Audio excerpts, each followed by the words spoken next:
এবং এখানে এসে আমরা দেখতে পাচ্ছি একটা খুব সুন্দর ভোগের আয়োজন হয়েছে। তো চলুন আমরা প্রায় 2000 লোককে ভোগ খাওয়াই, হলো আমাদের মহাভোগ আজকেই অনুষ্ঠান করি আমরা এই নবমীর দিনে।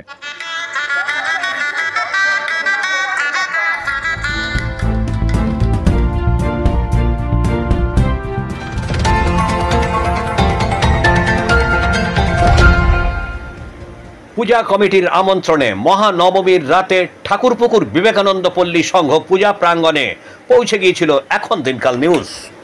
মণ্ডপে পৌঁছেই দেখা গেল এক মহা কর্মযজ্ঞে মেতে রয়েছেন কর্মকর্তারা। চলছে ভোগ বিতরণের পালা। নমস্কার, আমরা চলে এসেছি বিবেকানন্দ পল্লী সংঘ পূজা প্রাঙ্গণে। এখানে এসে আমরা দেখতে পাচ্ছি একটা খুব সুন্দর ভোগের আয়োজন হয়েছে। তো চলুন আমরা দেখে নিই যে কিভাবে এরা ভোগ বিতরণ করছে এবং অনুষ্ঠানটা কি হচ্ছে।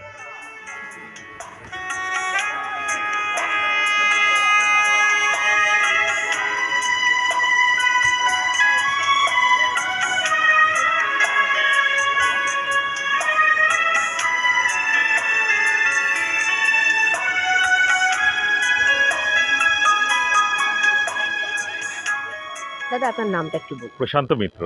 আর ক্লাবের নামটা একটু বলুন। ঠাকুরপুকুর বিবেকানন্দ পল্লী সংঘ। আচ্ছা, আজকে যে এই অনুষ্ঠানটা হচ্ছে, ভোগের অনুষ্ঠানটা, এই সম্পর্কে একটু কিছু বলুন। দেখুন, আমাদের অলরেডি আজকে নবমী। সমস্ত আপনাদের দর্শকদের সবাইকে নবমীর শুভেচ্ছা, মহানবমীর শুভেচ্ছা। মানে আমাদের এটা আজকে হলো আমাদের মহাভোগ আজকেই অনুষ্ঠান করি আমরা এই নবমীর দিনে। এর মাঝে আমাদের 3 দিন এছাড়া আলাদা করে খাওয়া দাওয়া থাকে, একদিন ভেজ একদিন নন ভেজ এইভাবে করা থাকে। আর নবমীর বিকেলটা স্পেশালি থাকে ভোগ বিতরণ অনুষ্ঠান। আমরা প্রায় 2000 লোককে ভোগ খাওয়াই। যত লোক আসে এখানে, যে দর্শনার্থী এখানে আসে সবাইকে ভোগ দেওয়া হয়, পাড়ার সবাইকে ভোগ ডিস্ট্রিবিউশন করা হয়। আর এটা আমরা বরাবরই দিয়ে থাকি, আমরা প্রতি বছর দিয়ে যাবো আর কি। আমাদের পুজো যেরকমই হোক না কেন, আমাদের ভোগ বিতরণটা এভাবে বড় করে করার চেষ্টা করি আমরা।